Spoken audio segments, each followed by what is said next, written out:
Me desperté de madrugada para ir al baño y sin querer escuché a mi marido susurrando mensajes a su amante.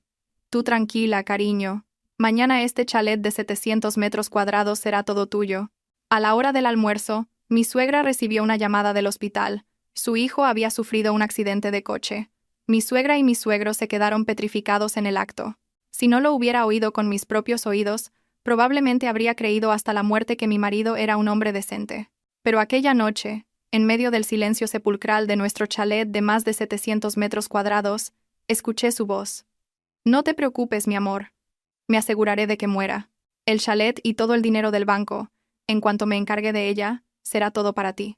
Quien decía eso era mi marido. Me llamo Elena. Tenía 32 años y trabajaba como contable en una pequeña empresa de la ciudad. Mi marido, Javier, 3 años mayor que yo, tenía su propia empresa. Los negocios le iban razonablemente bien. Llevábamos 5 años casados, y vivíamos con sus padres en un gran chalet a las afueras de Madrid, con un jardín espacioso, una piscina y un garaje para 2 coches. Cualquiera que nos viera desde fuera diría que me había tocado la lotería. Me había casado con un hombre exitoso, de familia adinerada. Mi suegro, Agustín, era un hombre severo y de pocas palabras, pero cada una de ellas pesaba como un martillo. Mi suegra, Carmen, era una mujer menuda, pero su lengua no lo era en absoluto, siempre quejándose de los hijos.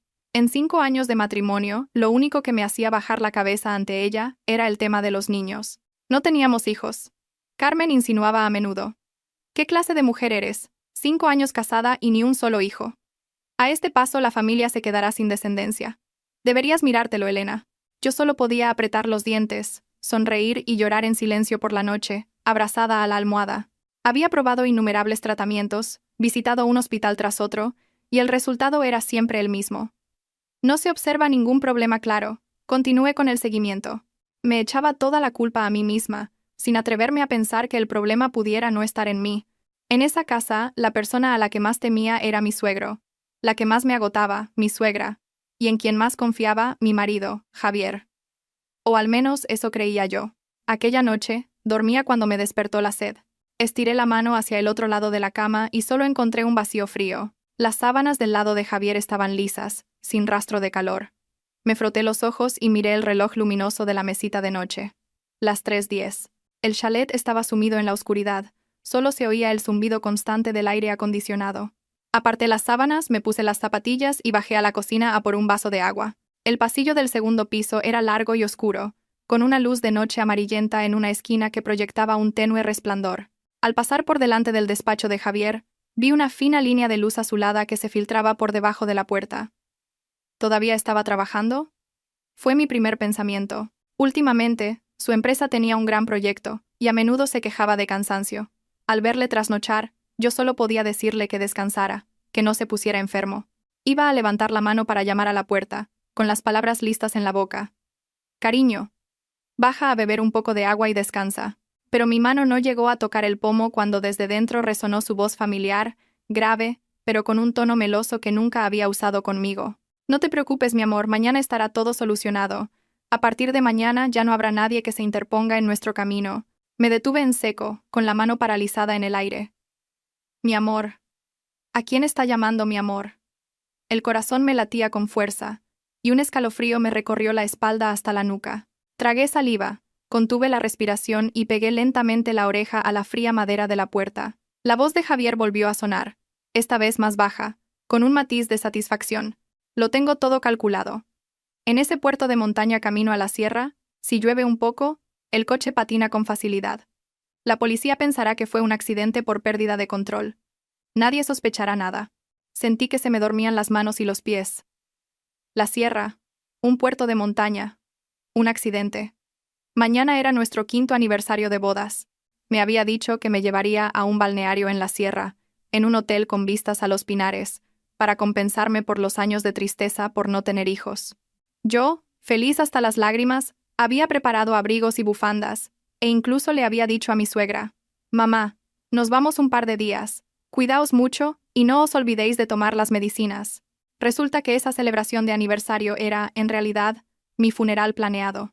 Dentro, la voz de una mujer sonó a través del altavoz del teléfono, baja pero clara, con un toque de coquetería. «Pero, ¿y si no se muere?» «Tengo mucho miedo, Javier». No quiero ir a la cárcel. Javier soltó una risita. Era la misma risa que hasta ahora solo usaba en reuniones de negocios, pero ahora sonaba increíblemente dulce. Tontita. Lo he consultado bien. En ese barranco, si el coche cae, queda destrozado. Imposible sobrevivir. Una vez que esté muerta, el chalet de 700 metros cuadrados y los millones de euros en la cuenta, que están a mi nombre, los transferiré todos a tu nombre. Tú solo tienes que esperar tranquilamente a ser mi esposa. Me lo has prometido, ¿eh? No me engañes. La mujer al otro lado del teléfono se reía tontamente. Cada palabra, el chalet, los millones, todo para ti era como un cuchillo de hielo atravesándome el corazón. Resulta que, para mi marido, yo solo era ella. La casa que yo limpiaba con esmero, fregando cada baldosa y cuidando cada maceta, era solo una cifra en un papel. 5 años de nuera, de aguantar desprecios, para acabar siendo el objetivo de un plan perfecto para despeñarme por un precipicio. Me tapé la boca con fuerza, temiendo soltar un grito. Sentía la espalda pegada a la puerta. Dentro, Javier susurraba de nuevo. Mañana le daré un tranquilizante suave. En el puerto de montaña, estará medio dormida. Si pasa algo, parecerá aún más un accidente. Tú solo recuerda. No dejes rastro en el teléfono, ¿entendido? Pórtate bien en casa y espera a que te lleve los papeles para que los firmes. No pude seguir escuchando. Si lo hacía, me derrumbaría allí mismo. Las rodillas me flaquearon de repente, y me deslicé por la pared fría, sentándome en la alfombra del pasillo. La alfombra era suave, pero sentía como si estuviera sentado sobre cuchillas afiladas. En mi mente las imágenes se arremolinaban. El día de la boda en el lujoso hotel, él cogiéndome de la mano, mirándome a los ojos y diciendo, «Nunca te abandonaré». Las veces que me dolía el estómago por los tratamientos y él me preparaba un vaso de agua tibia diciendo, «Un último esfuerzo, cariño, pronto tendremos un hijo». Las noches que le esperaba hasta la madrugada y él me abrazaba pidiendo perdón.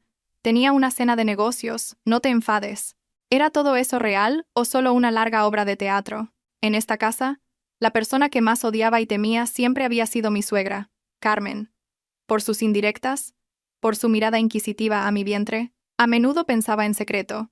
Si algún día tengo que irme de esta casa, será por tu culpa. Pero resulta que quien quería borrarme de este mundo era la persona con la que dormía cada noche y desayunaba cada mañana. No sé cuánto tiempo estuve sentada en el pasillo.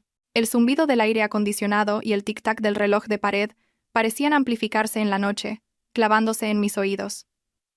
En el despacho, la luz permaneció encendida un rato más, y luego se apagó con un clic. Oí el arrastrar de una silla y unos pasos familiares acercándose a la puerta. Como una persona a punto de ahogarse que de repente reacciona, corrí de vuelta al dormitorio. Mis movimientos eran torpes. Casi me caigo varias veces. Pero logré llegar a la cama, meterme bajo las sábanas y dar la espalda a la puerta. La puerta del dormitorio se abrió con un suave clic. Oí los pasos de Javier, lentos y tranquilos, como siempre. El colchón se hundió a mi lado. El olor a tabaco mezclado con su colonia habitual se acercó a mi espalda. Su brazo se extendió, preparándose para abrazarme como de costumbre. Todo mi cuerpo se tensó, cada músculo temblaba ligeramente. «Elena, ¿aún no duermes?» Su voz era suave, un poco ronca. Me obligué a tragar el nudo que tenía en la garganta, intentando imitar una voz somnolienta. Tenía sed. Me levanté para ir al baño. «Ya me vuelvo a dormir. Duerme tú también». Javier guardó silencio un momento, y luego retiró el brazo. «Sí. Mañana salimos temprano. Duerme». Se dio la vuelta, dándome la espalda. Pocos minutos después, su respiración se volvió regular y profunda, como si realmente estuviera dormido. Yo, en cambio, tenía los ojos abiertos como platos en la oscuridad, mirando la tenue luz que se filtraba por la rendija de la cortina. Sentía un frío glacial por todo el cuerpo. Pero mi mente nunca había estado tan despierta. El puerto de montaña, el accidente, los tranquilizantes, el chalet, los millones. Espera a que te lleve los papeles. Cada palabra de Javier, cada risa de aquella mujer se grabaron en mi cabeza con hierro candente. Ya no podía llorar. Las lágrimas iniciales habían empapado la almohada, y al secarse solo quedaba un frío helador extendiéndose por mi pecho. Un odio profundo y una dolorosa lucidez. Antes, siempre pensaba que, si no podía más, me divorciaría, me iría con las manos vacías, pero me iría. Nunca imaginé que alguien ni siquiera querría darme el derecho a vivir. Afuera, el cielo comenzaba a clarear, pasando de un morado oscuro a un gris pálido, salpicado por el dorado del primer sol. El canto de un pájaro en el jardín sonó débilmente. Seguí inmóvil, fingiendo dormir para no tener que mirar a la cara al hombre que había planeado mi muerte. Solo cuando un pensamiento claro se formó en mi cabeza, mi cuerpo comenzó a relajarse lentamente. Haré ese viaje mañana, pero no para morir. Debo vivir. Debo protegerme. Y haré que paguen por cada cosa que han planeado contra mi vida. Ese pensamiento fue como una pequeña llama que se encendió en la larga noche, calentando mi corazón congelado. No sabía qué pasaría mañana en esa carretera de montaña, pero sabía que, desde el momento en que escuché esa conversación, ya no era la mujer sumisa y resignada.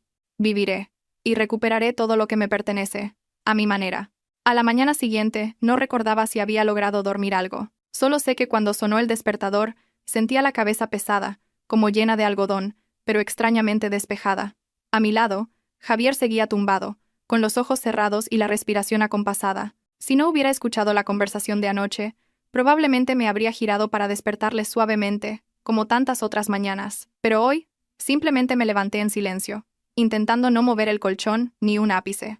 Entré en el baño y cerré la puerta, aferrándome al lavabo. En el espejo, mi rostro mostraba unos ojos hundidos, con los bordes enrojecidos y los labios secos. Me miré fijamente durante un largo rato y susurré, como si hablara con una extraña. Mi teléfono seguía en la mesita de noche. Anoche, en medio del pánico en el pasillo, no sé cómo tuve la lucidez de abrir la aplicación de grabación y meter el móvil en el bolsillo del pijama. Al volver a la cama, antes de fingir dormir, la había detenido. Ahora, sentada en la tapa del inodoro, con las manos temblorosas, abrí el archivo de audio. La voz de Javier sonó, palabra por palabra, tan clara como si me la estuvieran susurrando al oído. En cuanto muera, el chalet y todo el dinero del banco serán para ti. La escuché una vez y luego otra. Los oídos me zumbaban, pero extrañamente mi corazón se calmaba. Era la prueba. No lo había soñado. No me lo había imaginado. Guardé el archivo en una carpeta oculta con un nombre aleatorio y envié una copia a Sofía, mi mejor amiga, a través de una aplicación de mensajería, con una sola línea.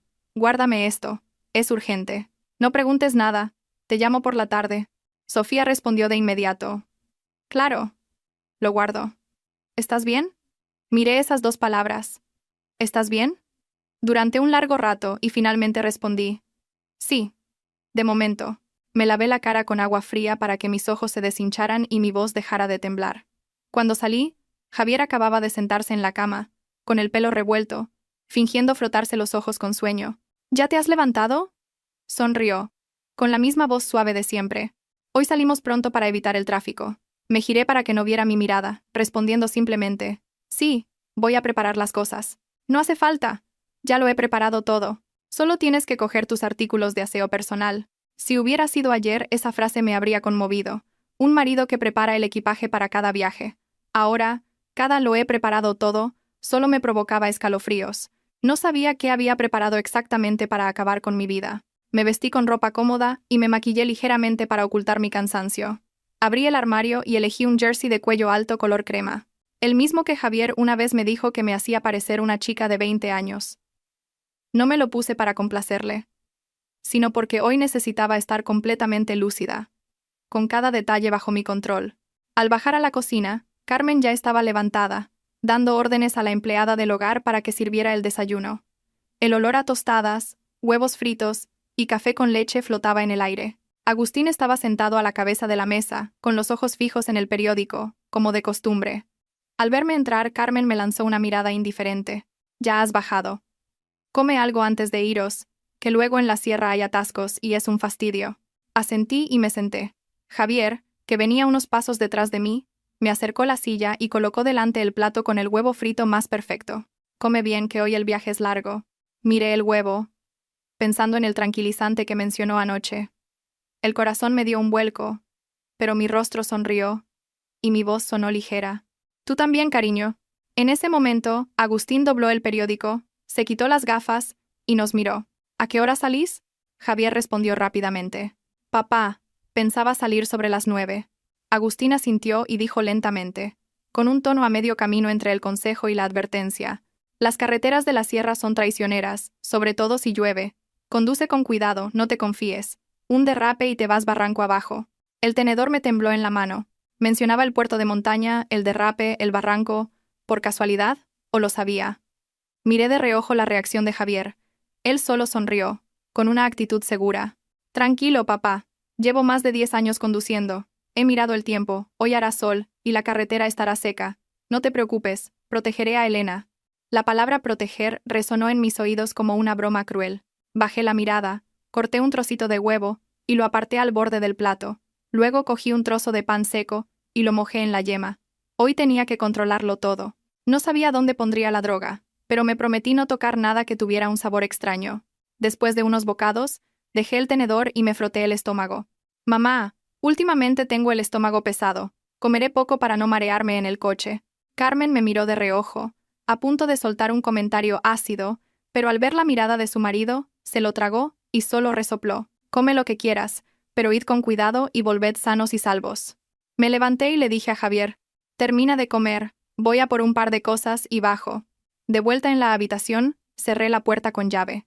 Saqué de un cajón un pequeño bolso y metí dentro el teléfono, el pasaporte, algo de dinero en efectivo y el archivo de audio, que ya había copiado a un pequeño USB en el baño. No sabía cómo se desarrollaría este viaje, pero entendía que ya no podía confiar en nadie en esta casa. Antes de bajar, le envié otro mensaje a Sofía. Si esta noche no te llamo, abre ese archivo y llévalo directamente a la policía o a un abogado. No te fíes de nadie. Al otro lado apareció un breve, escribiendo, y luego, de acuerdo, espero tu llamada. Respiré hondo, guardé el teléfono en el bolsillo de la chaqueta y bajé. Javier ya había bajado las maletas y me esperaba en la puerta con una sonrisa. ¿Lista, Elena? Vámonos. Asentí. Sí, vamos. En el garaje me abrió la puerta del coche con la misma galantería que el día que nos casamos. Me senté en el asiento del copiloto, me abroché el cinturón con fuerza y eché un vistazo rápido al portavasos, al termo y a la caja de chicles. Cualquier cosa que me ofreciera hoy, tendría que pensármelo 2 veces. El coche salió del chalet y se incorporó a la carretera. El sol de la mañana en Madrid ya empezaba a picar. Javier puso música suave, la misma lista que ponía siempre que nos íbamos de viaje, llena de canciones románticas. ¿Qué te pasa? Estás muy callada, dijo Javier, mirándome de reojo y sonriendo. ¿Estás nerviosa? Es la primera vez que nos vamos de viaje solos los dos. Me giré y forcé una sonrisa. Estoy un poco cansada, anoche no dormí bien. No te preocupes, estoy aquí contigo. Este viaje te va a encantar, te hará olvidar todas las penas. Estoy aquí contigo, que durante años fue mi refugio, hoy me provocaba náuseas. Giré la cara hacia la ventanilla para que no viera el asco en mi mirada. La autopista estaba despejada. Javier conducía con seguridad, y de vez en cuando se giraba para preguntar, ¿quieres agua? Negué con la cabeza. No, gracias, no quiero tener que parar en la carretera. No insistió. Un rato después, abrió la guantera, sacó 2 pastillas blancas en un blister y me las dio junto a una botella de agua pequeña. Son para el mareo. Me las dio un médico amigo. Tómatelas para no sentirte mal en la sierra. Las pastillas estaban en un blister sin nombre ni caja. El corazón me latía con fuerza. ¿Tú has tomado? Pregunté, intentando sonar natural. Yo no las necesito. Estoy acostumbrado. Sonrió. Tú tómatelas, así duermes un rato y cuando lleguemos estarás como nueva. Fingí dudar un momento y luego dejé el blister en el reposabrazos. Mejor las tomo cuando estemos más cerca del puerto de montaña. Si las tomo ahora, me despertaré a mitad de camino. Javier me miró, y por un instante vi algo extraño en sus ojos, algo que desapareció tan rápido como llegó. Volvió a sonreír. Como quieras. Pero recuerda tomarlas antes de empezar a subir. Me giré, ocultando la mano que apretaba con fuerza en mi regazo. Sabía que no podía tomar esas pastillas, pero tampoco podía negarme de forma demasiado evidente. El sol subía, la luz se hacía más clara, y la carretera comenzaba a ascender. A ambos lados ya se veían laderas y pequeños bosques de un verde intenso. A lo lejos, se perfilaban las siluetas de las montañas, ese lugar con el que había soñado hacer viajes tranquilos con el hombre al que amaba. Javier bajó el volumen de la música y carraspeó. Elena, cuando empecemos a subir el puerto, si estás cansada, reclina el asiento y duerme un poco. De verdad. Espero que este viaje sea un nuevo comienzo para nosotros. ¿Un nuevo comienzo? Lo dijo con tal sinceridad que, si no fuera por el archivo de audio en mi bolsillo, podría haberle creído. No respondí de inmediato. Un rato después pregunté, con voz casual, Javier, si algún día me pasara algo, ¿qué harías? Javier pareció tensarse un instante sobre el volante, y luego se echó a reír. ¿Qué cosas dices? Si te pasara algo, ¿para qué querría yo seguir viviendo? Anda, no digas tonterías. Miré su perfil, sintiendo una extraña sensación, como si estuviera sentada junto a un completo desconocido. El rostro era familiar, pero su interior era tan oscuro que no podía reconocerlo. El coche empezó a dejar la autopista para entrar en una carretera nacional más pequeña. El cartel que indicaba Sierra de Guadarrama a 120 kilómetros apareció y se fue quedando atrás. De repente, el móvil vibró en mi bolsillo. Lo saqué y vi 3 palabras en la pantalla. Mamá suegra. ¿Por qué me llamaba a estas horas? Miré a Javier. Es mamá. Cógelo. Pon el altavoz si quieres, dijo, con la vista fija en la carretera. Pulsé el botón de aceptar y activé el altavoz. Sí, mamá. Al otro lado no sonó su habitual voz quejosa, sino un sollozo ahogado y un ruido de fondo que parecía el de un hospital. Elena, ¿eres tú, hija? ¿Dónde estáis? ¿Estás con Javier? Me sobresalté. Sí, mamá. Estamos de camino a la sierra. Acabamos de salir de la ciudad. ¿Qué pasa? La voz de mi suegra se quebró. Dios mío. ¿Cómo ha podido pasar? El hospital. Me acaban de llamar del hospital. Dicen que mi hijo, que Javier, ha tenido un accidente de coche y ha muerto. Me han dicho que vaya a identificar el cuerpo. Elena, ¿qué está pasando? ¿Qué? Me quedé helada. El teléfono casi se me cae de las manos. A mi lado, Javier frenó en seco. El coche chirrió, derrapó y se detuvo bruscamente en el arcén. Ambos nos abalanzamos hacia adelante. Me arrebató el teléfono de la mano, con el rostro pálido como la cera. Mamá, ¿qué dices? Estoy aquí. ¿Quién ha muerto? ¿Qué accidente? Mamá, no digas tonterías. Los sollozos de Carmen se hicieron más fuertes, mezclados con voces de gente y el altavoz de un hospital. Me han llamado ellos. Me han dado su nombre completo y la matrícula del coche. Dicen que mi hijo Javier se ha estrellado y el coche se ha incendiado. Elena, Javier, Dios mío. Me giré para mirar a Javier. Vi cómo se le marcaban las venas en la frente y cómo sus manos apretaban el teléfono hasta que los nudillos se quedaron blancos. Nombre, matrícula. Confirmaban que era Javier. Mientras, él estaba sentado a mi lado en otro coche, enfrentándose a la noticia de su propia muerte. En ese instante, un pensamiento gélido me recorrió la mente. El plan de matarme en el puerto de montaña parecía haber sufrido un imprevisto, y el primero en ser declarado muerto era él mismo. Javier seguía con el teléfono pegado a la oreja, el rostro pálido y los labios temblorosos. Mamá, escúchame. Estoy en el coche, no he tenido ningún accidente. Cálmate. Pero al otro lado, la voz de Carmen era un caos, mezclada con el murmullo de la gente y el ruido de pasos apresurados. Me han dado su nombre completo, la matrícula del coche. Un coche que está a tu nombre. El médico está esperando. Mamá va para allá ahora mismo, Dios mío. La llamada se cortó de golpe. El aire dentro del coche se volvió tan denso que parecía que alguien acababa de arrojar un cubo de agua helada en pleno mediodía. El motor del coche seguía funcionando con un leve traqueteo, pero nosotros dos estábamos petrificados. Javier se giró para mirarme, con una expresión de desconcierto que nunca antes le había visto. Elena, ¿has oído lo que ha dicho mamá? ¿Quién? ¿Quién ha muerto? Lo miré, sintiendo una mezcla de frialdad y una lucidez cruel. Respondí lentamente. He oído perfectamente. Ha dicho que has muerto tú. Javier soltó una risa seca. Un sonido que se le atascó en la garganta. ¡Qué estupidez! Estoy aquí sentado como voy a estar muerto. Arrancó el coche y pisó el acelerador con fuerza. El coche salió del arcén, pero apenas recorrió unos metros antes de volver a reducir la velocidad y detenerse. Sus manos empezaron a temblar, apretando el volante con tanta fuerza que los nudillos se le pusieron blancos. Imposible. No puede ser una coincidencia así. Miré su perfil, con el corazón helado. El hombre que anoche planeaba tranquilamente cómo matarme en un barranco, ahora estaba aterrorizado ante la noticia de su propia muerte. Una idea se encendió en mi mente, clara como el agua. Alguien se le había adelantado, y ese alguien era o la mujer del teléfono o alguien de su propia familia. Fingí una voz temblorosa.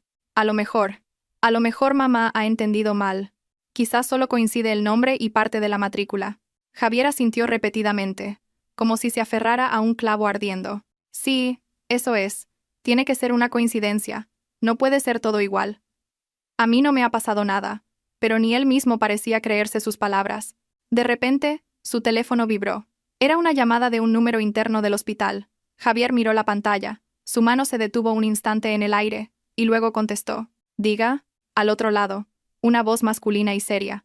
¿El señor Javier? Soy el médico de urgencias del Hospital General de la provincia.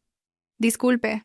¿Podría venir aquí de inmediato? Tenemos una víctima de un accidente de tráfico, y toda la documentación del vehículo está a su nombre. Sus familiares acaban de llegar para la identificación. Javier se quedó rígido, con la voz entrecortada. Soy yo. Estoy hablando con usted ahora mismo. No he tenido ningún accidente. ¿Qué está diciendo? El médico al otro lado hizo una pausa y luego dijo lentamente: Estamos llamando según la información de registro del vehículo. La víctima está gravemente calcinada. La identificación es muy difícil. La familia insiste en que la víctima es su hijo, es decir, usted. Si usted está vivo y en otro lugar, debe venir al hospital de inmediato para aclarar la situación. La llamada terminó en un silencio asfixiante. Javier dejó caer el teléfono, con la mirada perdida en el frente, el pecho subiendo y bajando con fuerza, como si le faltara el aire. Vi claramente cómo el sudor frío le perlaba la frente. Elena, alguien está usando mi coche. Lo miré, sintiendo un escalofrío. El coche accidentado estaba a su nombre. La persona muerta en su interior estaba tan quemada que no se la podía reconocer. Y en el hospital, su familia ya daba por hecho que era él. Alguien había preparado una muerte sustituta para él. En ese momento recordé las palabras que Javier le dijo anoche a aquella mujer. En ese barranco, si el coche cae, queda destrozado. Imposible sobrevivir. Un plan perfecto, solo que la persona que había caído al barranco no era yo. Respiré hondo, tratando de mantener la voz lo más normal posible. ¿Y ahora qué piensas hacer? Javier apretó los dientes, su rostro adquiriendo un tono gélido. Tenemos que volver. Directamente al hospital. No puedo permitir que esto se haga realidad. El coche dio media vuelta de inmediato. La carretera hacia la sierra, que acabábamos de empezar a recorrer, quedó atrás. El vehículo aceleró, el motor rugiendo con urgencia. Ya no sonaba música suave en el interior, solo el ruido del motor y el latido de nuestros corazones. Durante el camino de vuelta, Javier no paró de hacer llamadas. Llamó a mi suegra, pero nadie contestó. Llamó a mi suegro, pero el teléfono estaba apagado. Llamó a su chofer particular, pero el número no estaba disponible. Incluso llamó a la otra mujer, pero solo escuchó el mensaje de que el teléfono estaba apagado o fuera de cobertura. Cada llamada sin respuesta era como un puñal que ahondaba en la ansiedad de sus ojos. Yo permanecí en silencio a su lado, con la mente hecha un lío. Una serie de preguntas me asaltaban. ¿Quién había matado a Javier sobre el papel? ¿De dónde había salido ese coche accidentado? ¿Quién era la persona muerta? Y lo más importante, si Javier había sido declarado muerto, ¿su plan de matarme en la sierra seguía en pie? ¿O ahora yo también era parte de una trampa mucho mayor? Cuando nos acercamos al hospital, el tráfico de gente y ambulancias era mucho más denso. Desde lejos, vi la figura de Carmen sentada en una silla de plástico frente a la entrada de urgencias, con el pelo revuelto, las manos en la cabeza. A su lado Agustín, con el rostro pálido y los hombros caídos, como si cargara con una pesada losa. Javier frenó en seco, abrió la puerta y salió corriendo del coche. Yo lo seguí. «¡Papá! ¡Mamá!», gritó. Carmen levantó la cabeza de golpe. En el momento en que vio a Javier de pie frente a ella, se quedó paralizada, como si la hubiera alcanzado un rayo. Sus ojos se abrieron de par en par, sus labios temblaban. Javier. Dios mío. Se levantó tambaleándose y corrió a abrazar a su hijo, llorando y golpeándole la espalda. ¿Estás vivo de verdad? Entonces, ¿quién? ¿Quién está ahí dentro? Agustín también se acercó, con sus ojos habitualmente severos ahora enrojecidos.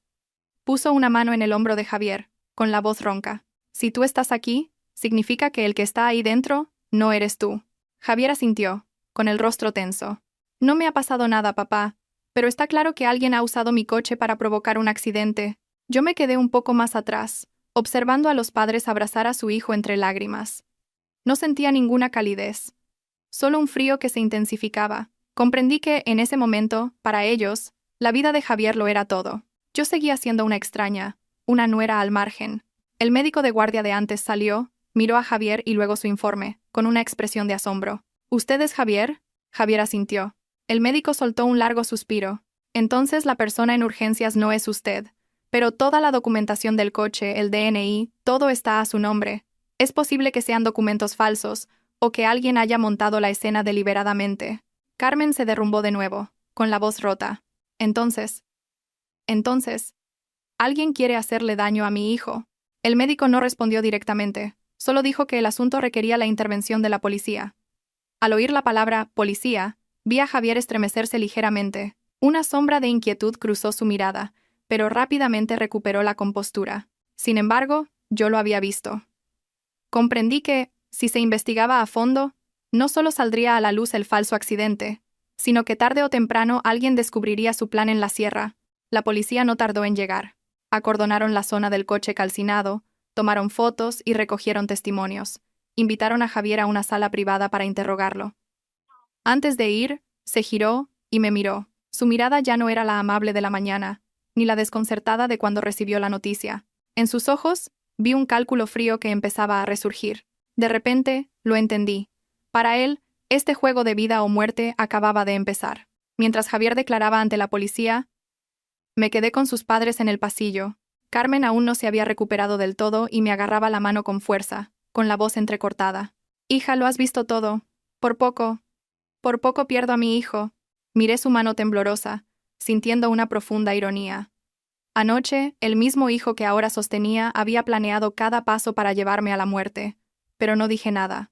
Solo respondí suavemente. Sí, mamá, todo se aclarará. Al final del pasillo, la puerta de urgencias se abrió y sacaron una camilla cubierta con una sábana blanca. Debajo de esa sábana estaba la persona que había muerto en lugar de Javier. Seguí la camilla con la mirada, sintiendo un frío que me paralizaba. ¿Quién era esa persona? ¿Por qué había tenido que morir así? ¿Y tenía su muerte relación directa con la mujer del teléfono? En ese momento tuve una certeza. Desde que Javier fue declarado muerto, el destino de todos nosotros había tomado un rumbo diferente.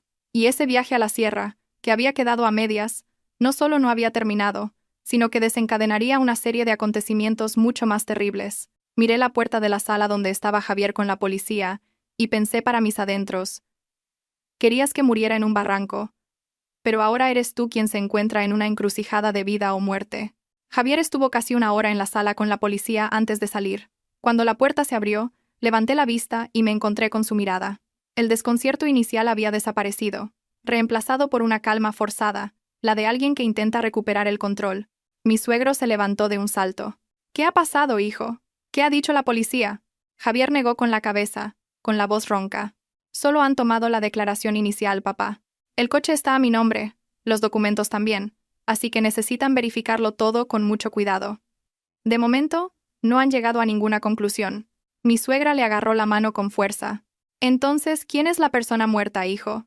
Javier bajó la cabeza en silencio durante unos segundos, antes de responder. No se sabe, mamá. Está casi irreconocible por el fuego. Hay que esperar a la prueba de ADN. Al oír eso, vi a Carmen desplomarse en la silla, con el rostro tan pálido como si le hubieran drenado toda la sangre. Me acerqué para sostenerla. En el momento en que mi mano tocó la suya, sentí una extraña compasión. Compasión por una madre que estaba al borde de perder a su hijo, sin saber que ese mismo hijo había planeado quitarle la vida a su nuera. La policía sugirió que Javier no abandonara la ciudad temporalmente para colaborar en la investigación. El viaje a la sierra quedaba oficialmente cancelado. Javier condujo de vuelta a casa. El coche iba más lento que a la ida, y el ambiente en el interior era pesado. Nadie decía una palabra. Al llegar, el espacioso chalet se sentía extrañamente frío. En cuanto se cerró la puerta, mi suegra se dejó caer en el sofá, llevándose una mano a la frente y murmurando: «Dios mío, ¿qué está pasando? ¿Qué es todo esto?». Mi suegro, apoyado en el respaldo del sofá, le dijo a Javier con voz grave: «Sube a descansar, hijo. Tu madre está muy alterada. Lo que sea, lo hablamos mañana». Javier asintió y se giró hacia mí. «Elena, sube tú también a descansar. Seguro que estás agotada». Lo miré y asentí levemente, sin decir nada. Al llegar a la habitación y cerrar la puerta, sentí que las fuerzas me abandonaban. Me apoyé en la puerta y me deslicé hasta quedar sentada en el suelo. En una sola mañana, todo se había puesto patas arriba. Su plan de matarme no se había ejecutado porque él mismo había sido declarado muerto por un sustituto. Comprendí que lo que yo sabía era solo la punta del iceberg. Detrás de Javier, detrás de la mujer del teléfono, había otra mano, más discreta, más cruel, y dispuesta a matar para lograr su objetivo. El teléfono vibró en mi bolsillo. Era Sofía. «He escuchado el archivo que me enviaste». «Elena, ¿dónde estás? ¿Ha pasado algo?». Tragué saliva, con la voz apenas un susurro. «Aún no estoy muerta, pero todo es un caos. Te llamaré esta noche y te lo contaré todo. Ten mucho cuidado, Elena. Lo que me has enviado no es ninguna broma». Colgué, guardé el teléfono y entré en el baño. En el espejo, seguía siendo yo, pero mi mirada era diferente. Ya no era la de una mujer crédula, sumisa y asustada. Ahora, en mis ojos había una vigilancia que no descansaba. Acababa de cambiarme cuando oí que llamaban a la puerta. «Elena». Era la voz de mi suegra. Abrí la puerta. Estaba allí, con los ojos hinchados y una taza de infusión caliente en la mano. «Bebe esto, hija. ¿No has comido nada en todo el día?». Cogí la taza, diciendo en voz baja: «Gracias, mamá». Me miró durante un largo rato, y de repente, rompió a llorar. Elena, por poco pierdo a mi hijo. Creía que Javier estaba muerto de verdad. Me quedé inmóvil, el líquido en la taza temblando al ritmo de mi mano. Mamá, si hoy la persona accidentada hubiera sido yo, ¿qué pensarías? La pregunta se me escapó, sorprendiéndome a mí misma. Carmen se quedó paralizada un segundo, y luego negó con la cabeza. ¿Qué dices? Javier y tú sois marido y mujer. Es una desgracia, no me atrevo ni a pensarlo. Su respuesta fue ambigua. Comprendí que, en su corazón, su hijo siempre sería el centro. Yo, aunque llevara 5 años siendo su nuera, siempre estaría en la periferia. Me puso una mano en el hombro. Anda, descansa. Estos días van a ser muy complicados para la familia. Se dio la vuelta y se fue. La seguí con la mirada, con una sensación de vacío. La cena se sirvió, pero casi nadie comió. Mi suegro probó un par de bocados y dejó los cubiertos. Mi suegra estaba ausente, suspirando de vez en cuando. Javier no apartaba la vista del teléfono, recibiendo y haciendo llamadas constantemente. Noté que cada vez que sonaba el teléfono, su mirada se tensaba. Cuando creía que nadie lo veía, salía al balcón y hablaba durante mucho rato. Sobre las 9, volvió a la habitación. En cuanto cerró la puerta, se acercó a mí. Instintivamente, di un paso atrás. Elena, ¿has pasado mucho miedo hoy? Preguntó, con la voz grave, intentando mostrar preocupación. Lo miré, esforzándome por mantener la calma. Cualquiera tendría miedo al oír que su marido ha muerto. Él suspiró, llevándose una mano a la frente. Nunca pensé que llegaría el día en que recibiría la noticia de mi propia muerte. Elena, parece que alguien va a por mí. Una sonrisa amarga se dibujó en mi mente.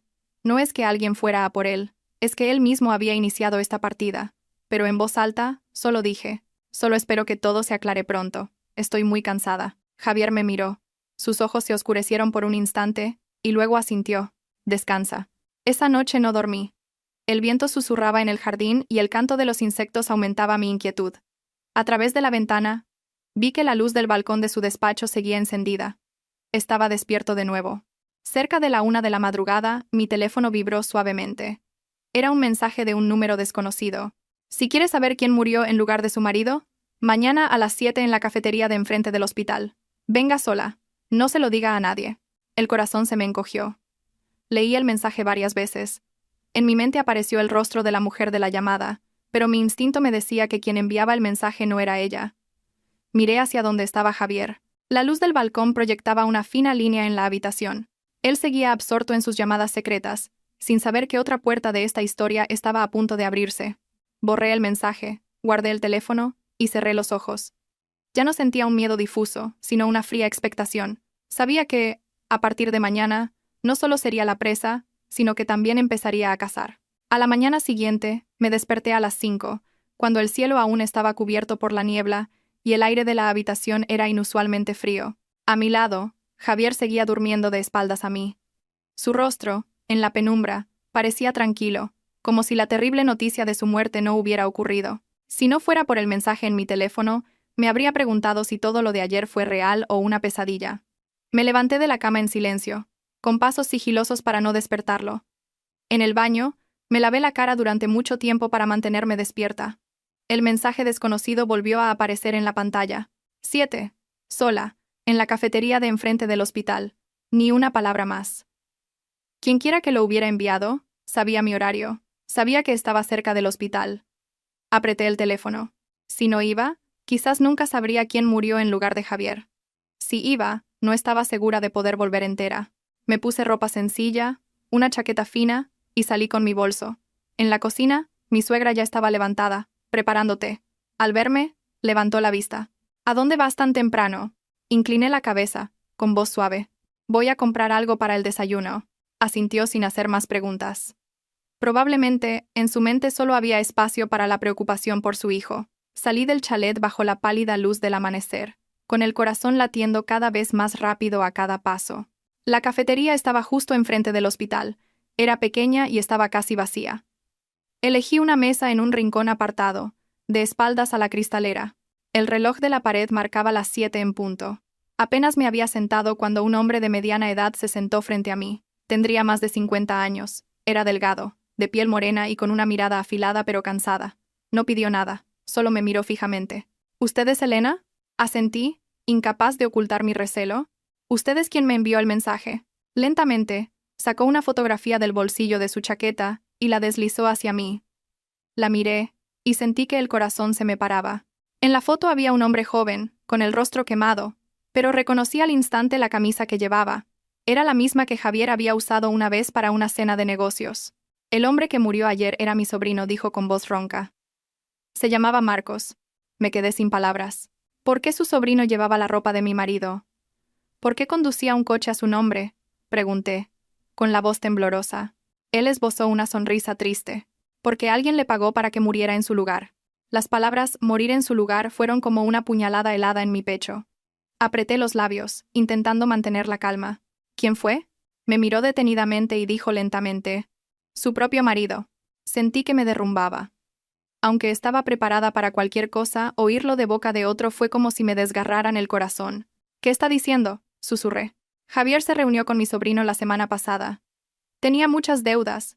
Los prestamistas lo tenían acorralado. Javier le prometió pagarle todas las deudas a cambio de un trabajo, vestirse como en la foto del DNI, conducir un coche a nombre de Javier y provocar un accidente en el puerto de montaña. Me estremecí. ¿Tiene pruebas? Él suspiró, sacó su teléfono y reprodujo una grabación. La voz de Javier se escuchó claramente, negociando cada detalle con Marcos. Escuché con los oídos zumbando y un nudo en la garganta. ¿Por qué hace esto? Sus ojos se enrojecieron. Para que mi sobrino no muera en vano. Javier planeaba usar la muerte de mi sobrino como tapadera para luego hacer otra cosa. ¿Qué cosa? Me miró directamente. Su voz se volvió más grave. Ayer mi sobrino le escuchó hablar por teléfono con esa mujer. No solo quería fingir su propia muerte, también quería matarla a usted. Cerré los ojos con fuerza, con la respiración entrecortada. El alma de Marcos, su muerte y mi vida, todo había sido unido en un plan de una frialdad escalofriante. ¿Y qué quiere de mí?, pregunté. Mi sobrino está muerto. Una expresión de dolor cruzó su rostro. Pero no quiero que el culpable siga viviendo tranquilamente. Usted es su próximo objetivo. Si usted muere, sus crímenes quedarán enterrados para siempre. Apreté las manos, con la voz ronca. ¿Qué quiere que haga? Colabore conmigo. Denúncielo. Saquemos todo a la luz. Ya he entregado las pruebas a la policía. Pero su testimonio sobre el plan en la sierra, sobre la otra mujer, será la pieza clave. Me quedé en silencio. En mi mente apareció la imagen de mi suegra llorando desconsoladamente en el hospital, mi suegro de pie en el pasillo, y Javier, el hombre que una vez lo fue todo para mí. Si hacía lo que este hombre me pedía, todo se derrumbaría. Pero si no lo hacía, Marcos habría muerto en vano, yo viviría con miedo, y, quién sabe, quizás ese puerto de montaña fatídico seguiría esperándome. Lo miré y asentí lentamente. De acuerdo. Él me observó durante un largo rato, como si quisiera grabar mi rostro en su memoria, y luego se levantó. La policía se pondrá en contacto con usted pronto. A partir de ahora tenga mucho cuidado. Javier no es de los que se rinden fácilmente. Dicho esto, se dio la vuelta y salió de la cafetería. Me quedé sola, frente a una taza de café frío. Afuera, el tráfico era denso. El hospital seguía siendo un mundo ruidoso, ajeno a mi propia lucha entre la vida y la muerte. Volví a casa, entrando por la puerta con el rostro más sereno que pude fingir. En el salón, Javier estaba hablando con sus padres. Al verme, levantó la vista y me dedicó su habitual sonrisa tierna. ¿Ya has vuelto de comprar? Lo miré, sintiendo una tormenta por dentro, pero asentí en silencio. El desayuno transcurrió con pesadez. Mi suegro apenas probó bocado, mi suegra casi no comió. Javier se mostró más atento que nunca, sirviéndome comida, preguntándome si estaba cansada. Cada uno de sus gestos solo me provocaba náuseas. Cerca del mediodía mi teléfono vibró. Un mensaje corto de un número desconocido. Tenemos pruebas suficientes. Prepárese. El primero en ser citado será su marido. El corazón se me desbocó. Levanté la vista hacia Javier. Estaba en el balcón, hablando por teléfono, con una leve sonrisa en los labios. Probablemente, todavía creía que lo tenía todo bajo control. Comprendí una cosa. Esta partida ya no era una simple persecución. Era una batalla entre la verdad y el crimen, entre una mujer que una vez fue sumisa y un hombre capaz de cambiar vidas por dinero y libertad. Esa noche, cuando todos dormían, me quedé de pie en la habitación, con la mano en el vientre. Por primera vez en años, no sentí desesperación por no poder tener hijos, sino una clara determinación. Si sobrevivía a todo esto, viviría una vida diferente. No sabía qué pasaría mañana. Solo sabía que, desde que salí de esa cafetería, el destino de Javier y el mío estaban oficialmente en frentes opuestos. Esa noche apenas dormí. El sonido de la puerta del balcón chirriando con el viento era suficiente para que el corazón se me encogiera. Estaba tumbada de lado, de espaldas a Javier, escuchando su respiración lenta y regular, como si los horribles acontecimientos de los últimos días no tuvieran nada que ver con él. Me di cuenta de que el hombre que había compartido 5 años de matrimonio conmigo era ahora un completo extraño durmiendo en mi misma cama. Casi al amanecer, mi teléfono vibró muy suavemente. Un mensaje corto.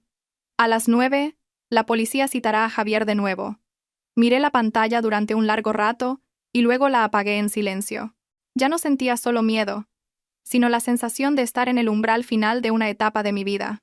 A un lado 5 años de matrimonio sumiso. Al otro, la fría verdad a punto de salir a la luz. Javier se despertó más tarde de lo habitual.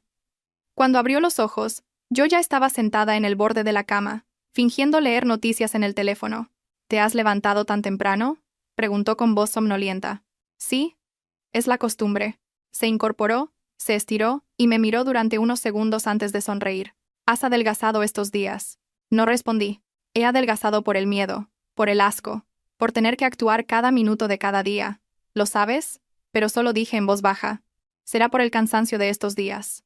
Abajo, mi suegro ya estaba sentado en la mesa del té. Mi suegra también estaba levantada, pero con el rostro demacrado y ojeras profundas. Aún no se había recuperado del shock. Mi suegro miró a Javier y dijo con voz grave. ¿Te ha vuelto a llamar la policía, hijo? Javier se detuvo un instante antes de negar con la cabeza. No, papá, supongo que tardarán unos días. Bajé la cabeza para servirme agua y ocultar mi mirada. Sabía que mentía, y él no sabía que yo lo sabía. Sobre las 8, mientras desayunábamos, sonó el timbre. La empleada del hogar fue a abrir. 2 agentes de policía estaban en la puerta. ¿Está el señor Javier en casa? La habitación se quedó en silencio. A mi suegra se le cayeron los palillos. Mi suegro se levantó de un salto. Javier se quedó inmóvil unos segundos antes de levantarse lentamente. Aquí estoy. Un agente le mostró una citación. Necesitamos que nos acompañe para aclarar algunos detalles sobre el accidente del otro día. Mi suegra palideció y agarró la mano de su hijo. Agentes, ¿por qué se lo llevan otra vez? Él no estaba en ese coche. El agente respondió con calma. Precisamente por eso necesitamos aclararlo, señora. Javier se giró para mirar a su padre y luego a mí. Su mirada se detuvo en mí un instante más. Vi claramente la sospecha en sus ojos. Quizás empezaba a dudar. No de que su plan hubiera sido descubierto, sino de mí, la mujer que creía tener bajo su control. Voy y vuelvo. No os preocupéis, papá, mamá dijo. Mi suegra rompió a llorar. Hijo, recuerda contárselo todo. Tú no has hecho nada malo. Yo estaba detrás de ella, viendo cómo Javier se iba con los 2 agentes. Cuando la puerta del coche se cerró, sentí como si la soga invisible que me había oprimido el cuello durante días comenzara a vibrar. La casa se sumió en un silencio pesado. Mi suegro se sentó abatido junto a la mesa del té. Mi suegra no paraba de rezar y murmurar. Pedí permiso para subir a mi habitación. En la familiaridad de mi cuarto, me senté en la cama y, con manos temblorosas, abrí el teléfono. Una llamada de un número desconocido. Contesté. Elena. La policía está interrogando a Javier. Lo niega todo. Era la voz del hombre del otro día. Prepárese. Pueden llamarla en cualquier momento. Estoy preparada, respondí en voz baja. Me quedé mirando la foto de nuestra boda colgada en la pared. En ella, Javier llevaba traje, y yo, un vestido blanco. Sonreíamos felices. Cualquiera diría que era el comienzo de una vida tranquila. Nadie sabía que detrás de esa sonrisa, un día tendría que testificar contra mi propio marido. Al mediodía, mi teléfono volvió a sonar. Esta vez, era la policía. Señora Elena, ¿podría venir a la comisaría de inmediato? Miré hacia la puerta. Abajo, se oía la tos de mi suegra. Respiré hondo y respondí. Sí. Voy ahora mismo. Le mentí a mi suegra diciéndole que iba a comprarle unas vitaminas. No preguntó más. Su mente solo estaba con su hijo. Salí de casa con mis propios pies. Sin mirar atrás. En la comisaría, me llevaron a una sala de interrogatorios. Javier estaba sentado al otro lado de la mesa. Al verme entrar, su rostro se endureció. Claramente, no esperaba que me llamaran a mí. Un agente dijo, hoy hemos invitado a la señora Elena para aclarar cierta información. Esperamos que colaboren. Javier se giró hacia mí, con la voz helada. Elena, ¿qué haces aquí? Lo miré directamente a los ojos. Tranquila, porque hay cosas que ya no puedo ocultar. El ambiente se volvió denso, como una losa sobre mi pecho. Saqué de mi bolso el pequeño USB y lo puse sobre la mesa. Este es el archivo de audio de tu conversación con esa mujer la otra noche. El rostro de Javier cambió por completo. Se levantó de un salto. ¿Qué estás diciendo? Un agente le indicó que se sentara y conectó el USB al ordenador. La grabación sonó, cada palabra familiar y fría. En cuanto muera, el chalet y todo el dinero del banco serán para ti. El rostro de Javier se puso lívido. Sus manos se apretaron con tanta fuerza que se le marcaron las venas. Continué, con la voz temblorosa pero clara. La persona que murió en tu lugar era Marcos, el sobrino de este señor. Conté todo lo que sabía, desde el mensaje para encontrarnos en la cafetería, la conversación con el tío de Marcos, hasta la grabación del acuerdo entre Javier y él. Con cada palabra, el rostro de Javier palidecía un poco más. Finalmente soltó una risa amarga. ¿Y te crees todo eso antes que a tu propio marido? Lo miré durante un largo rato. En ese instante, la imagen del hombre que una vez amé se desvaneció como el humo. Confié en ti, hasta que te oí con mis propios oídos planear mi muerte. La sala se sumió en el silencio. Un agente se dirigió a Javier. Señor Javier, con estas pruebas ya no puede negarlo. Le pedimos que colabore. Javier bajó la cabeza y guardó silencio durante mucho tiempo. Cuando la levantó, ya no había ira en sus ojos, solo la desesperación de quien está acorralado. Me levanté, con las piernas temblando. Javier, no quería que murieras, pero tampoco podía morir en tu lugar, como tú habías planeado. Me miró, y en sus ojos vi un atisbo de algo parecido al arrepentimiento, pero era demasiado tarde. Salí de la sala, con el corazón latiendo con fuerza. En el pasillo, la luz del mediodía entraba por la ventana, tan brillante que me deslumbraba. Me quedé allí mucho tiempo, sintiendo que acababa de amputar una parte de mi vida. No sabía qué destino le esperaba a Javier tras esa puerta.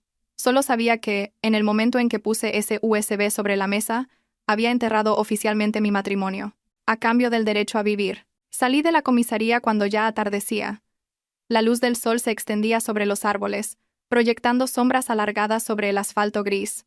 Me detuve un momento, respirando hondo, como si tuviera que aprender a respirar de nuevo después de haber puesto fin a una parte de mi vida.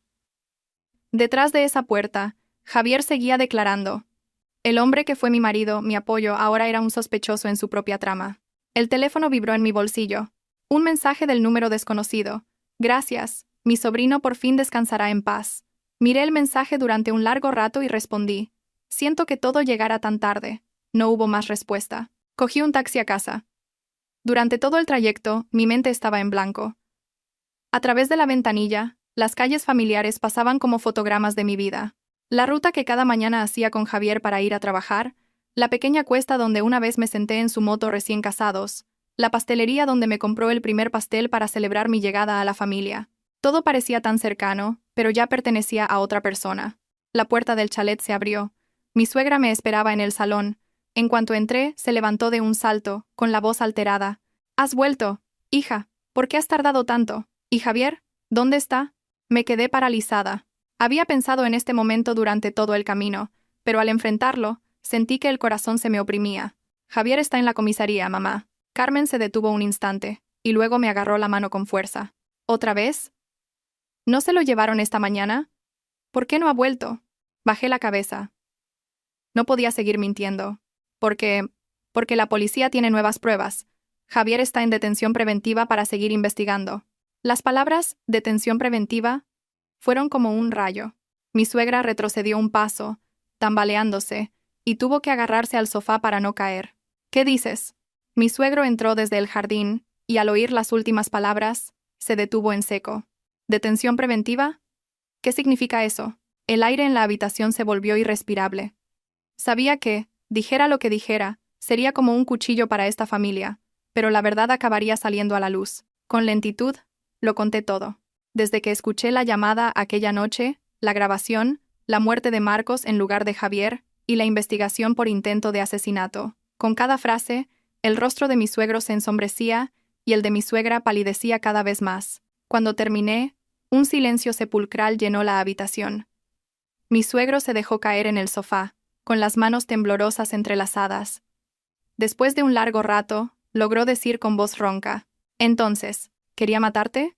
Asentí, las lágrimas cayendo sin que me diera cuenta. «Sí.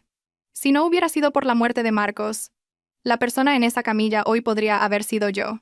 Mi suegra rompió a llorar desconsoladamente. Ya no se golpeaba el pecho ni invocaba al cielo como en el hospital. Se derrumbó sobre la mesa, llorando como quien lo ha perdido todo. Dios mío, está loco. ¿Cómo ha podido hacerle eso a su propia mujer? Mi suegro levantó la cabeza y me miró, con una expresión de dolor y pesadumbre. Elena, te pido perdón. No supe educarlo. Negué con la cabeza, con un nudo en la garganta. No es culpa suya, papá. Yo tampoco imaginé que él se convertiría en esto. De repente, mi suegra levantó la cabeza, con los ojos inyectados en sangre. ¿Aún lo quieres, Elena? La pregunta me oprimió el corazón. Quería al Javier de los primeros años, al hombre decente que me cogía de la mano, pero al hombre que intentó matarme, ya no podía llamarlo amor. Bajé la cabeza, sincera. Lo quise mucho.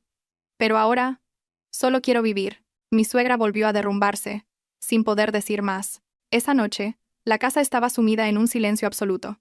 Ya no se oían los pasos de Javier en el pasillo, ni su voz llamándome. Solo los suspiros de mi suegro desde su despacho y los sollozos intermitentes de mi suegra tras su puerta, tumbada en la cama, miraba el techo, sintiendo un vacío inmenso. A un lado, una familia destrozada por un hijo detenido. Al otro, yo, la esposa que acababa de empujar a su marido a la cárcel para salvar su vida. No sabía quién sufría más. Solo que nada volvería a ser como antes. Casi a medianoche, mi teléfono vibró. Un mensaje de un número desconocido.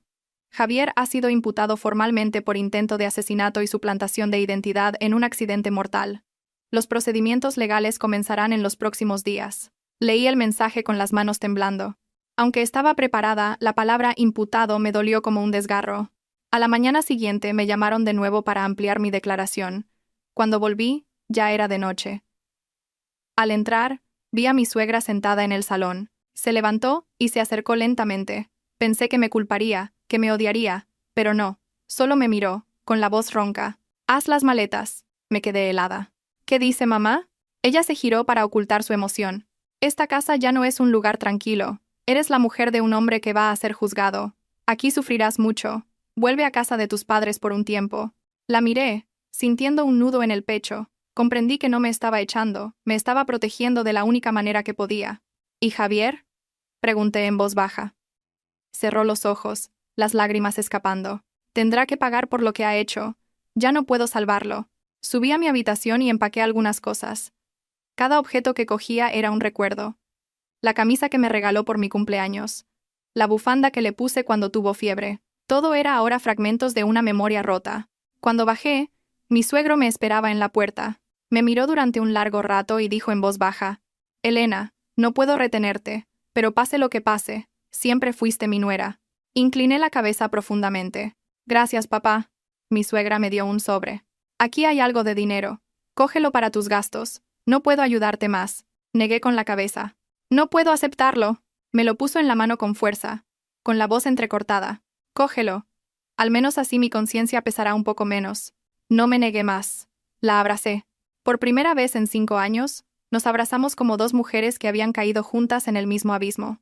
Al salir por esa puerta, supe que no solo dejaba una casa, sino toda una vida, un matrimonio destrozado sin posibilidad de arreglo. Afuera, el cielo oscurecía y las farolas se encendían. Arrastré mi maleta por el camino familiar que salía de la urbanización, sintiéndome extrañamente ligera, como si acabara de soltar una carga que había llevado durante 5 años. No sabía cómo sería el mañana, pero sabía que, desde ese momento, ya no era la esposa de Javier. Solo era Elena, una mujer que acababa de perder a su marido, su casa y su pasado a cambio del derecho a vivir. Llegué a casa de mis padres bien entrada la noche. El pequeño callejón seguía igual, con la luz amarilla de las farolas sobre las paredes desconchadas. El olor a cena tardía y a humo de leña se mezclaba en un aroma familiar que me conmovió. Frente a la puerta, mi madre estaba sentada en una silla baja, abanicándose con un viejo abanico de mimbre. Al verme con la maleta, se levantó de un salto, con los ojos muy abiertos. «Elena, ¿qué haces aquí a estas horas?». Antes de que pudiera responder, las lágrimas brotaron. Entré en el patio, solté la maleta y corrí a abrazarla. «He vuelto, mamá». Mi madre se quedó paralizada un segundo, y luego me abrazó con fuerza. Sentí su mano delgada y temblorosa en mi espalda. «¿Por qué lloras así? ¿Y Javier? ¿Por qué vienes sola?». El ruido despertó a mi padre. Salió de la casa y al verme se detuvo. «¿Elena?». Me sequé las lágrimas, intentando recuperar la compostura. «Sí. Vengo a quedarme con vosotros una temporada». Una simple frase, Pero mis padres entendieron que algo grave había pasado en mi matrimonio. Mi madre no insistió. Me llevó adentro y me dio un vaso de agua tibia. Mi padre se sentó frente a mí, me miró durante mucho tiempo y luego preguntó con calma: ¿Qué ha pasado? Cuéntanoslo. Se lo conté todo. Desde la noche en que escuché la llamada, el plan para matarme, la muerte de Marcos, la detención de Javier, la imputación. Con cada palabra, el rostro de mi padre se ensombrecía. Mi madre, a mi lado, agarraba el vaso con tanta fuerza que el agua temblaba. Cuando terminé, un silencio asfixiante llenó la casa. Mucho después, mi padre soltó un largo suspiro. Dios mío, ¿se atrevió a tanto? Mi madre rompió a llorar, un sollozo ahogado. Hija mía, casi te matan. ¿Por qué tienes que sufrir tanto? Sentada entre mis padres, con la cabeza gacha, sentí que había recorrido un camino muy largo y oscuro para finalmente encontrar el camino de vuelta a casa. Esa noche, dormí en mi antigua habitación, con las mismas paredes de color amarillo pálido y la cama de madera que crujía con cada movimiento. Todo era tan sencillo que me emocionaba. Miré el techo durante mucho tiempo, con el rostro de Javier en la comisaría grabado en mi mente. Ya no lo odiaba como al principio, solo sentía un agotamiento profundo, como el de quien acaba de sobrevivir a una gran tormenta. Los días siguientes, me llamaron varias veces para ampliar mi declaración. Mis padres me llevaban y me recogían. Mi madre me cogía de la mano mientras esperábamos en el pasillo de la comisaría, como si temiera que, si me soltaba, la vida me arrastrara de nuevo. Una tarde, al salir, me encontré a mi suegro en la puerta. Había adelgazado mucho, su espalda parecía más encorvada. Al verme, se detuvo un segundo antes de acercarse. Elena, incliné la cabeza. Hola, papá. Me miró. Sus labios se movieron varias veces antes de poder hablar. Solo quería preguntarte, ¿aún lo odias? Guardé silencio. ¿Odiarlo? Lo había odiado hasta el punto de no poder respirar, pero ahora, después de todo, solo sentía dolor. No quiero que muera papá, pero tampoco puedo cargar con sus culpas. Mi suegro asintió, con los ojos enrojecidos. Lo entiendo. No te culpo. Se dio la vuelta en silencio. Al ver su espalda encorvada, sentí una profunda tristeza. Todos los padres quieren a sus hijos, pero algunos hijos se desvían del camino. Días después, la policía me informó de que la mujer de la llamada se había fugado. Poco a poco, su identidad fue revelada. Había sido empleada en la empresa de Javier, y su relación clandestina duraba más de un año. Fue ella quien lo instigó a planearlo todo, desde la muerte sustituta hasta mi asesinato en la sierra. Al oírlo, me quedé en silencio. Resulta que, durante más de un año, mientras yo tomaba tratamientos para tener hijos y aguantaba las críticas de mi suegra, mi marido vivía otra vida a mis espaldas. Sofía vino a verme una noche de lluvia. Me abrazó nada más entrar. Tienes mucha suerte de seguir viva, Elena. Asentí con una sonrisa triste. Sí, acabo de darme cuenta. Se quedó conmigo mucho tiempo, hablando de trivialidades para distraerme. Antes de irse, me cogió la mano. ¿Qué piensas hacer? Divorciarte, ¿verdad? Miré el cielo oscuro. La lluvia caía sin cesar. Ya no es una opción, es una obligación. Sabía que, desde que Javier fue imputado, nuestro matrimonio había terminado, tanto en el papel como en el corazón. Una mañana, fui a una revisión médica rutinaria que me pidió la policía. La doctora me llamó a su consulta. Después de ver los resultados, me miró con sorpresa. Señora Elena, ¿sabe que está usted embarazada? Me quedé paralizada. Los oídos me zumbaban, la mente en blanco. ¿Qué ha dicho, doctora? Está de unas 5 semanas. Es muy pronto. Me derrumbé en la silla. Un hijo. Llegaba justo cuando mi matrimonio se rompía, justo cuando su padre se enfrentaba a la cárcel. Esa noche se lo conté a mis padres. Mi madre me abrazó llorando. Mi padre se quedó en silencio durante mucho tiempo antes de decir con calma: ¿Quieres tenerlo? Puse la mano en mi vientre, sintiendo esa vida incipiente, tan frágil. Una parte de mí, y también de Javier. Sí. Él no tiene la culpa. Mi padre asintió. Entonces, te ayudaremos a criarlo. Rompí a llorar. Por primera vez, no lloraba de miedo ni de rabia, sino de gratitud por tener un refugio. No se lo había contado a mis suegros. No sabía si la noticia les traería alegría o más dolor. Pero sabía que este bebé era el regalo y también el mayor desafío que la vida me ponía por delante. Afuera, el viento soplaba y la lluvia caía, pero en mi interior, por primera vez en mucho tiempo, una pequeña vida comenzaba a brotar, frágil y fuerte a la vez. El día del juicio, yo asistí como víctima, lloviznaba, igual que el día que Sofía vino a verme. Mi madre me cogió de la mano desde que salimos de casa, su mano cálida y temblorosa transmitiéndome fuerza. No tengas miedo, estamos aquí, asentí. En mi vientre, el bebé pareció moverse. Un leve recordatorio de que ya no estaba sola. La sala del tribunal no era grande, pero para mí era un espacio inmenso. En la bancada de enfrente, vi a mis suegros. Ella había envejecido notablemente, con el pelo casi blanco y la espalda encorvada. Al verme, sus ojos se enrojecieron. La saludé con una inclinación de cabeza. Ella asintió levemente. Entonces, trajeron a Javier. Contuve la respiración al verlo.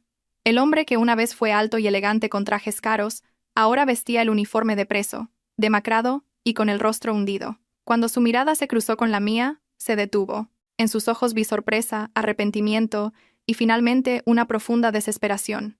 No aparté la vista. Lo miré, más serena de lo que esperaba. El juicio comenzó. Se presentaron las pruebas, la grabación, mi testimonio, el del tío de Marcos, los informes forenses, la confesión final de Javier. Cuando le tocó su última palabra se levantó, temblando. Miró primero a sus padres y luego a mí. Elena, lo siento. Solo 3 palabras. Pero sonaron como una vida entera rompiéndose. Dejé que la codicia me cegara. No solo te traicioné, quise matarte. No merezco ser tu marido, no merezco ser un hijo. Mi suegra rompió a llorar. Mi suegro cerró los ojos, las lágrimas surcando su rostro arrugado. Javier se giró hacia mí, con la voz rota. Elena, no te pido que me perdones. Solo te pido. Sí. Algún día. Pero del bebé. Se atragantó. Sabía que lo había adivinado. Por favor, déjame saberlo. Aunque solo sea una vez en la vida. No asentí ni negué. Solo lo miré durante mucho tiempo. En ese momento, ya no había odio ni amor. Solo un vacío inmenso donde una vez estuvo él. El veredicto fue dictado. Javier fue condenado a muchos años de prisión por conspiración para cometer asesinato, homicidio imprudente y suplantación de identidad. Cuando sonó el martillo del juez, vi a mi suegra derrumbarse sobre el hombro de mi suegro. Él la abrazó, el último abrazo de 2 personas que acababan de perder el pilar de sus vidas. Me di la vuelta. No tuve el valor de mirar más. El día que firmamos el divorcio, hacía un sol radiante. No nos dijimos una palabra, un par de firmas y, oficialmente, dejé de ser su esposa. Al salir, un guardia se lo llevaba. De repente se giró para mirarme por última vez. En sus ojos ya no había cálculo ni amenaza, solo una tristeza infinita. Me di la vuelta antes de que las lágrimas cayeran. Días después, mi suegro vino a casa de mis padres. Su espalda estaba aún más encorvada. Al verme, se quedó un rato en silencio antes de decir: Elena, quiero pedirte un favor. Le invité a pasar y le serví un té. Javier me habló del bebé. No me atrevo a pedirte que vuelvas ni nada parecido. Solo te pido, si algún día, cuando el niño crezca, que nos permitas a su abuela y a mí verlo como nuestro nieto. Sus ojos se enrojecieron. Es lo único que nos queda. Bajé la cabeza durante mucho tiempo, pensando en mi suegra dándome aquel sobre, en su abrazo tembloroso, en su mirada mientras me iba. Sí, cuando nazca se lo haré saber. Mi suegro se levantó y se inclinó profundamente ante mí. Gracias, hija. Cuando se fue, me quedé en la puerta mucho tiempo. Hay lazos que, aunque rotos, dejan un hilo tan fino que no sirve para volver, pero sí para recordar. El tiempo pasó lentamente, pero con una extraña paz. Abrí una pequeña tienda de ultramarinos frente a casa, suficiente para mantenerme a mí y al bebé. Mis padres me cuidaban con esmero. Sofía solía visitarme y bromeaba. Después de la tormenta, por fin ves el sol. Yo sonreía, acariciando mi vientre. El sol que sentía ahora no deslumbraba, calentaba.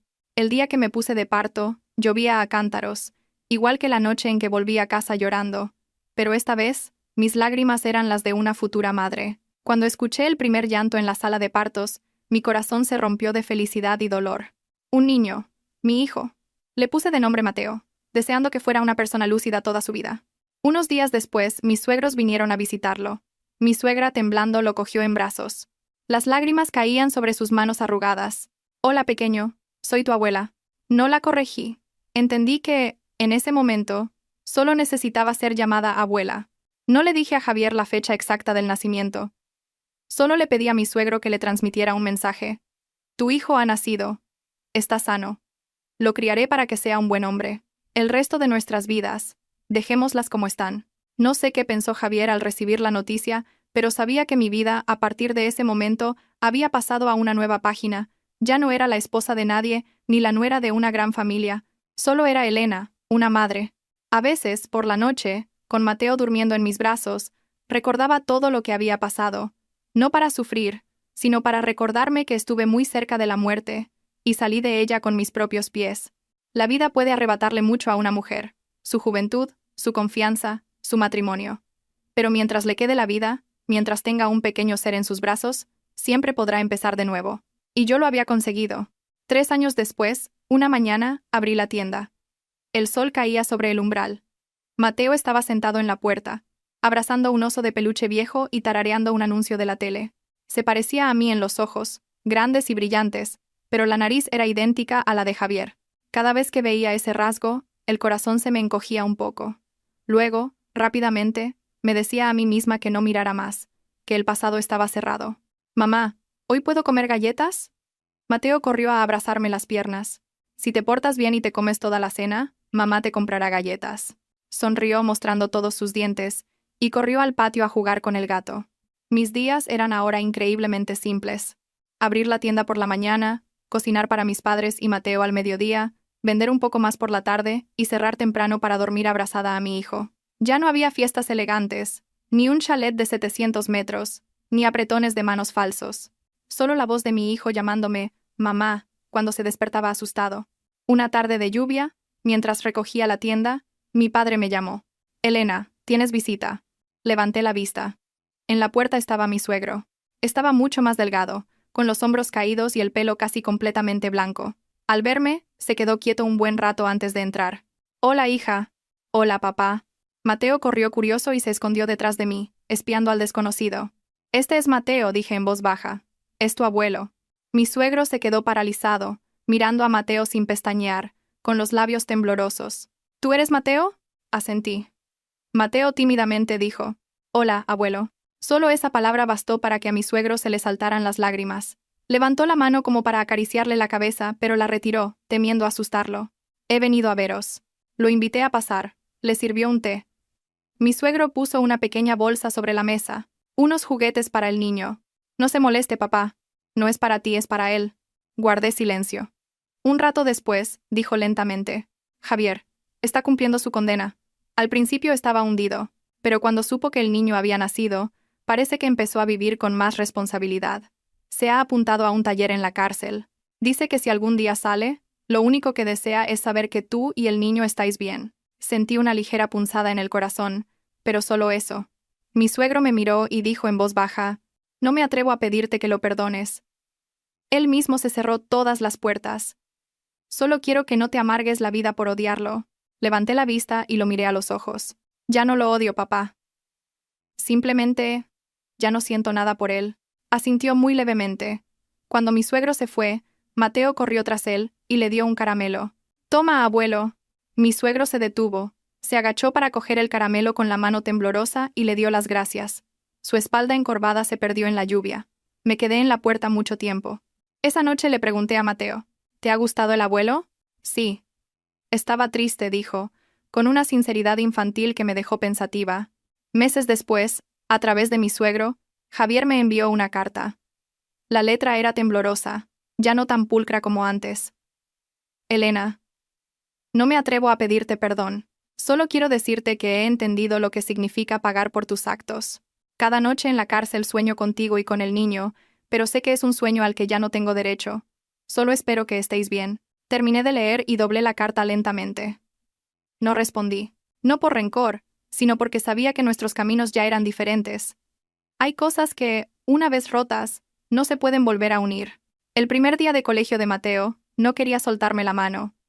«Mamá, ven conmigo». «Entra en clase. Mamá te espera en la puerta». Apretó los labios y, con los ojos llorosos, entró.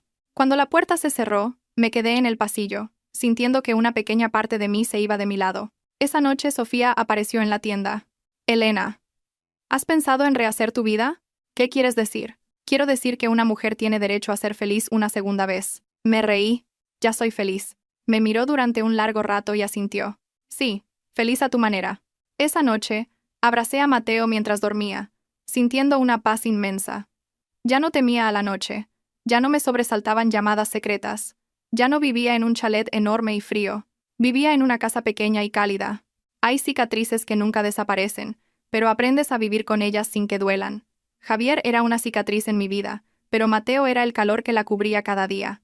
Salí del infierno con mis propios pies, y ahora caminaba por un sendero diferente, sin lujos ni riquezas, pero donde era libre de ser madre, de ser persona. 18 años después, el día que Mateo recibió la carta de admisión de la universidad, hacía un sol precioso. «Mamá, he entrado», gritó desde la puerta, con la carta en la mano. Corrí hacia él, con las manos más temblorosas que las suyas. «¿De verdad?» «Sí, en ingeniería informática». Lo abracé y por primera vez en muchos años lloré como una niña. Esa noche, Mateo se sentó a mi lado en el porche. «Mamá, quiero preguntarte algo. ¿Cómo era mi padre?» Guardé silencio un largo rato. «Tu padre fue una vez la persona en la que más confiaba. ¿Estás enfadada con él?» Sonreí levemente. «Antes sí, ahora ya no. ¿Puedo verlo?» Me giré para mirarlo. Su rostro se parecía tanto al de Javier en ese momento. «¿Quieres verlo?» Asintió. Muy serio. «No quiero culpar a nadie, solo quiero saber de dónde vengo». Respiré hondo. «Si quieres, no te lo impediré». La visita a la cárcel fue una mañana de lluvia fina. Cuando Javier salió, apenas lo reconocí. Estaba mucho más delgado, con los hombros caídos y arrugas prematuras. Pero al ver a Mateo, sus ojos se iluminaron. «Hola, papá», dijo Mateo, inclinando la cabeza. Solo esas dos palabras bastaron para que Javier rompiera a llorar. «Estás tan alto». «¿Estás bien?», preguntó Mateo. «Conseguir vivo ya es suficiente». Me quedé atrás observándolos. Todo el odio y el miedo de antaño se sintieron de repente muy lejanos. Javier se giró hacia mí. «Elena, has criado a un hijo maravilloso». Solo asentí, porque es mi hijo. Antes de irse, Mateo se despidió. «No sé qué hiciste en el pasado, papá, pero espero que a partir de hoy intentes vivir mejor». Javier asintió repetidamente, sin poder parar de llorar. «Te lo prometo». De vuelta a casa, Mateo me dijo: «Mamá, ahora entiendo por qué elegiste vivir así». Le sonreí. «¿No me culpas?» «No. Estoy orgulloso de ti». Esas palabras hicieron que mi corazón temblara. Creía que solo era una superviviente afortunada, pero para mi hijo, era una madre de la que sentirse orgulloso. Y eso era suficiente para toda una vida.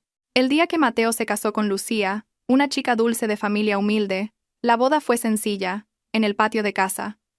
Mi suegro vino y observó desde un rincón, en silencio. Durante la ceremonia, Mateo se arrodilló ante mí. «Mamá, gracias por criarme para ser un hombre». Lo levanté, con las lágrimas corriendo por mis mejillas. «Vivir con decencia es el mejor regalo que puedes hacerme». Un año después, nació mi nieta. Mateo corrió a casa gritando: «Mamá, soy padre». Sostuve a la pequeña en brazos, con las manos temblando. La vida es un círculo extraño. Fui una mujer casi asesinada por su marido. Di a luz en soledad, y ahora sostenía a mi nieta entre risas y lágrimas de felicidad. Mi suegro murió unos años después. Antes de irme, lo visité en el hospital. Lo perdoné, y él me pidió perdón. Javier salió de la cárcel. Mi suegro me dijo que había abierto un pequeño taller de reparación de coches en las afueras. Vivía en silencio. No nos volvimos a ver. Hay encuentros que es mejor dejar en el recuerdo. Una tarde, sentada en el porche, con mi nieta durmiendo en mi regazo, me sentí en paz. Había pasado por el infierno, había estado al borde de la muerte, pero al final, había completado un ciclo de dolor para volver a lo más simple, la familia. Soy Elena. Amé, me equivoqué, casi morí, di a luz entre lágrimas. Pero también me levanté, seguí adelante, y conservé la luz para toda una vida que vino después.